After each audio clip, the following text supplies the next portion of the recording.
Assalamualaikum warahmatullahi wabarakatuh. Hai semua viewers and listeners, selamat berjumpa kembali di channel kami Negeri di Atas Awan. Di channel ini kami akan membacakan berbagai macam karya sastra imajinatif seperti novel, roman, cerpen, puisi, dan lain-lain. Juga karya sastra non-imajinatif seperti artikel, esai, kritik, opini, dan karya-karya ilmiah lainnya. Kami menyajikannya bersama tayangan panorama yang indah, juga fenomena-fenomena alam yang natural dan menarik. Di konten kali ini, kami akan membacakan kelanjutan novel Misteri Hidupku bagian kedua. Oke, viewers and listeners, sebelum kita lanjut, silahkan klik tombol subscribe, like, comment, and share video kami ini. Semoga bermanfaat. Selamat menyaksikan.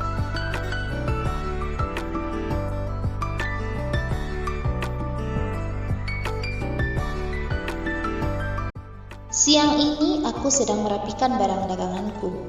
Aku menjual beberapa bahan sembako dan juga pulsa serta voucher.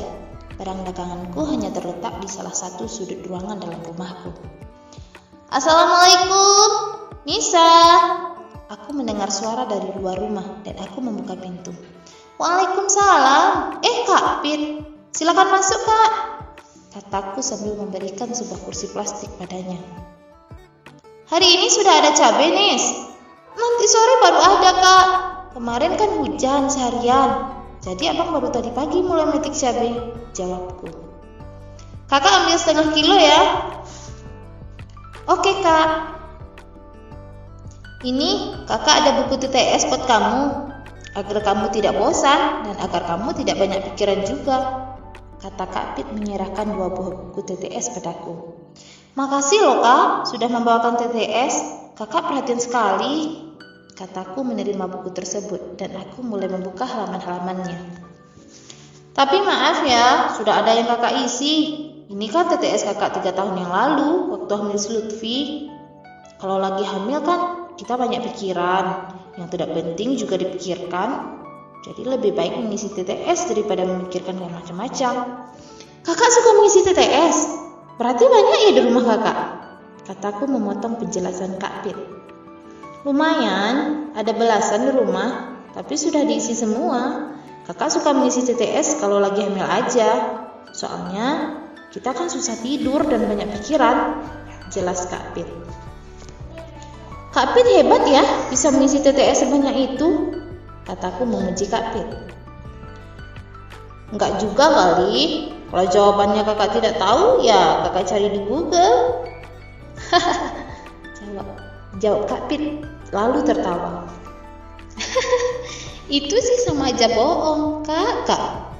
Kami tertawa bersama. Yang awalnya kita tidak tahu, setelah dicari di Google, kita kan jadi tahu. Kalau ada pertanyaan yang sama, kita kan tinggal isi, kata Kak Pit sambil menahan tawa. Sebenarnya, Kak Pit mengingatkan Nisa pada seseorang, kataku dengan nada lemah. Siapa? Tanya Kak Pit. Mantan pacar Nisa dulu, sebelum nikah dengan Bang Andre. Kataku cengengesan. Kak Pit menepuk bahuku sambil berkata, sudah nikah masih ingat mantan, ketahuan suami baru tahu rasa. Pakai tampang sedih pula lagi. Mana sih ceritanya? Kok putus dan malah nikah dengan si Andre? Tanya Kak Pit penasaran. Dia adalah mantan terbaik yang tidak akan pernah terlupakan, kataku pasti tanpa menghiraukan pertanyaan Kak Pit. Segitunya? Gimana ceritanya? Tanya Kak Pit lagi. Jadi gini, aku mulai bercerita. Namanya Dandi. Dia bekerja sebagai sopir mobil pengangkut barang dari Padang ke Bukit Tinggi. Sementara aku bekerja di toko sembako dan bahan-bahan kue di pasar bawah Bukit Tinggi. Waktu itu umurku baru 15 tahun dan aku baru bekerja 2 bulan di sana. Sebelumnya aku tidak pernah bekerja. Di toko, tugasku membungkus dan menimbang minyak, gula, dan bermacam bahan kue. Aku tidak diharuskan melayani pembeli, ada 2 orang temanku yang melakukan tugas itu. Sebenarnya, aku ingin sekali melayani pembeli. Bagiku, pekerjaan mengambilkan barang, menghitung barang, dan harganya adalah pekerjaan yang sangat hebat, walaupun orang lain menganggapnya biasa saja. Pekerjaan itu tidak bisa kudapatkan karena aku anak yang butuh sekolah, sementara kedua temanku itu tamatan SLTA. Dandi dan bosnya akan datang ke toko tempatku bekerja pada hari Senin dan Kamis. Dandi terlihat seperti orang dewasa bagiku, dan aku melihatnya kagum saja. Mereka menawarkan minyak kemasan dan barang-barang lain. Aku tidak tahu pasti. Yang ku tahu setelah bos Dandi dan bosku bernegosiasi, maka datanglah bertumpuk-tumpuk kardus yang dibawa seorang bapak-bapak dengan gerobaknya. Lalu kami akan memindahkan barang-barang itu ke tempat yang telah ditentukan. Bosku namanya Nur. Kami memanggilnya Bu Nur. Beliau orangnya peramah, tetapi tegas dan disiplin. Di antara kami bertiga karyawan Bu Nur, Kak Yana yang paling tua umurnya dan sudah bekerja 4 tahun lebih di sana. Dia tinggi, kulit hitam manis, dan agak gemuk. 6 bulan setelah itu, dia akan menikah. Setelah menikah, Kak Yana akan ikut suaminya dan tidak bekerja di toko lagi. Kemudian, seseorang yang agak pendek dari Kak Yana, kulit putih dan sedikit kurus, namanya Kak Sinta. Dia sepupu jauh Kak Yana. Kak Sinta baru bekerja 3 bulan di sana. Dia dilatih dan dididik Kak Yana agar bisa menggantikannya setelah tidak bekerja lagi. Dan terakhir aku. Tinggiku cuma 149 cm, kulitku selalu matang. Waktu itu aku tidak kurus dan tidak terlalu gemuk. Kak Sinta orangnya periang, banyak bicara dan agak centil. Setiap hari dia akan bercerita tentang cowok, termasuk bercerita tentang Dandi. Katanya Dandi orangnya cool, mandiri, gayanya keren.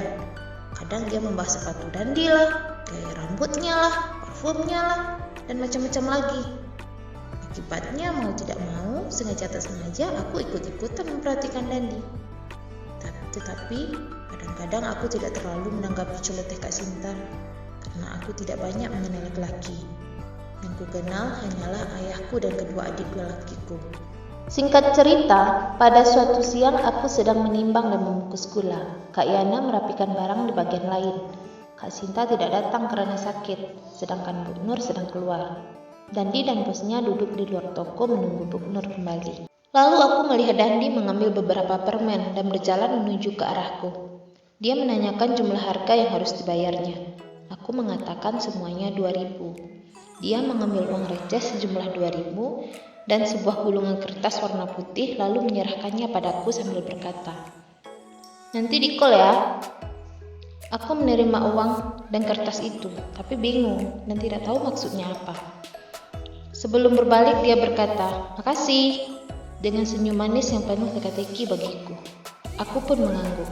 Aku bangkit dari tempat duduk dan memasukkan uang itu ke dalam laci kasir. Aku duduk kembali sambil membuka gulungan kertas itu. "Ini nomorku, nanti di-call ya. 0852 by Dandi Anugrah." Jantungku berdetak dengan kencang, pikiranku kacau, tubuhku seolah-olah menggigil. Badanku berkeringat panas dingin. Saat itu rasa bahagia, terharu, sedih, dan takut memenuhi perasaanku. Tak terasa air mataku menetes. Lalu aku ingat, aku sedang bekerja. Secepatnya kusimpan kertas itu di saku celanaku dan aku kembali bekerja. Sambil bekerja, aku bertanya-tanya dalam hati, apa maksud Dandi kepadaku? Kenapa dia memberikan nomor HP-nya kepadaku? Apakah dia menyukaiku? Atau ada maksud lain? Pada hari-hari sebelumnya, kulihat Kak Sinta sering berperilaku menarik perhatian Dandi. Tapi aku tidak tahu dia tertarik atau tidak. Kalau dia suka padaku, apa alasannya? Sementara setiap dia kesini, aku hanya duduk di kursiku membungkus barang dagangan. Dan aku tidak pernah berbicara dengannya. Lain dengan Kak Sinta. Apakah ini sebuah cara Dandi untuk bisa mendekati Kak Sinta? Atau mau menanyakan kabar Kak Sinta karena dia tidak datang hari ini? Perasaanku mulai gundah. Ini tidak adil. Aku mulai sedih. Dalam sekejap, toko sudah mulai ramai lagi. Aku berusaha menenangkan perasaanku. dan tidak memikirkan itu lagi. Aku akan bekerja dengan baik hari ini dan pulang. Setelah itu aku akan mencari tahu jawaban atas semua ini. Bosnya Dandi sudah selesai berurusan dengan Bob Nur. Mereka akan pergi. Sebelum pergi, Dandi melihat kepadaku dan tersenyum sangat manis. Aku pun tersenyum. Itu adalah senyum kedua paling manis yang pernah kulihat dari Dandi. Dadaku kembali bergemuruh, wajahku memerah, tanganku gemetaran mengikat karet pada pembungkus gula.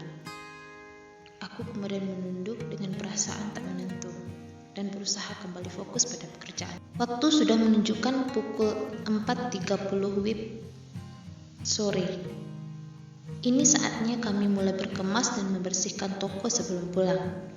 Setelah tepat pukul 5 sore, kami diizinkan pulang. Aku berjalan menuju angkot yang akan melewati rumahku.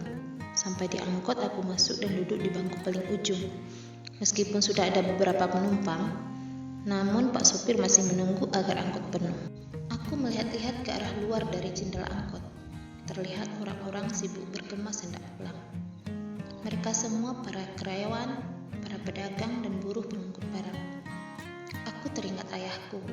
Beliau juga buruh pengangkut barang.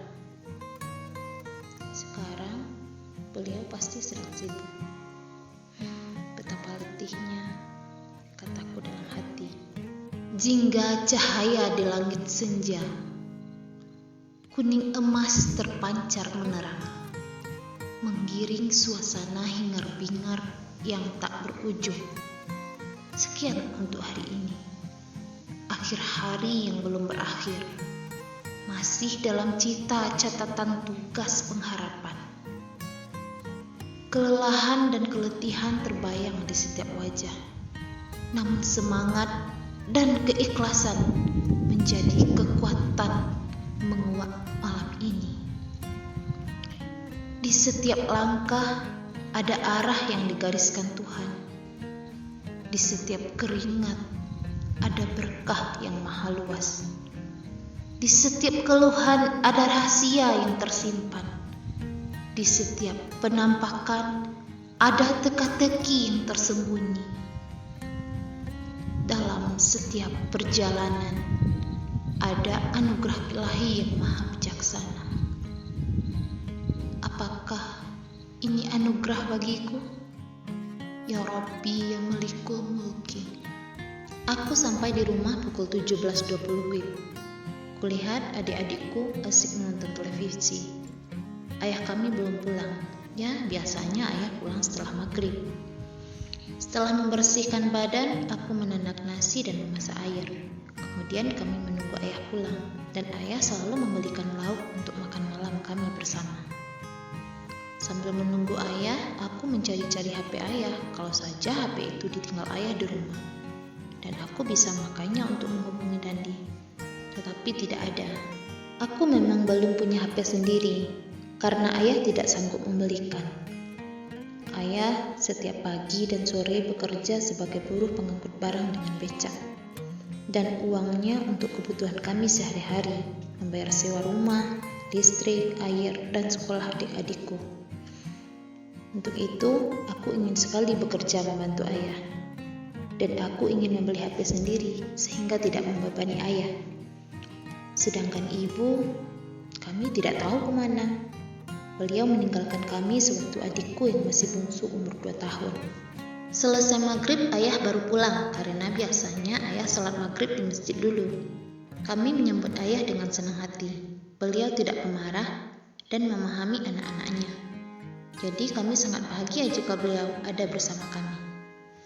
Kami makan malam bersama dan berbagi cerita tentang pengalaman kami seharian. Kebersamaan makan malam inilah yang selalu kami tunggu, karena kami berkumpul bersama lagi. Aku meminjam HP ayah, beliau mengizinkan. Dan memang kalau malam, HP ayah selalu bersamaku. Setelah berbaring di tempat tidur, aku membuka gulung kertas yang diberikan Dandi dan menyimpan nomornya dengan nama Kak Dian. Aku tertawa geli.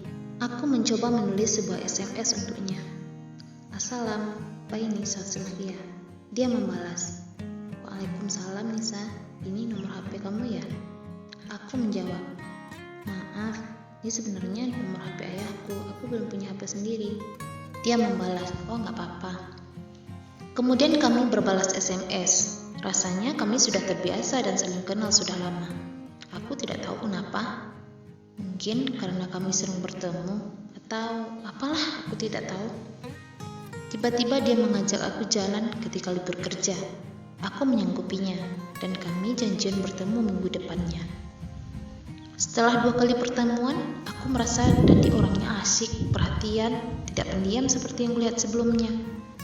Dia mentraktirku makan dan membawakan bengkuang untukku sebagai oleh-oleh dari Padang.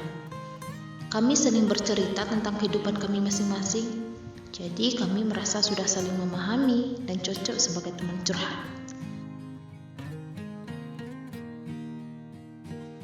Oke, bagaimana kelanjutan kisah cinta Dandi dan Nisa? Simak kelanjutannya di konten berikutnya, Kenangan Sang Mantan 2. Bye-bye!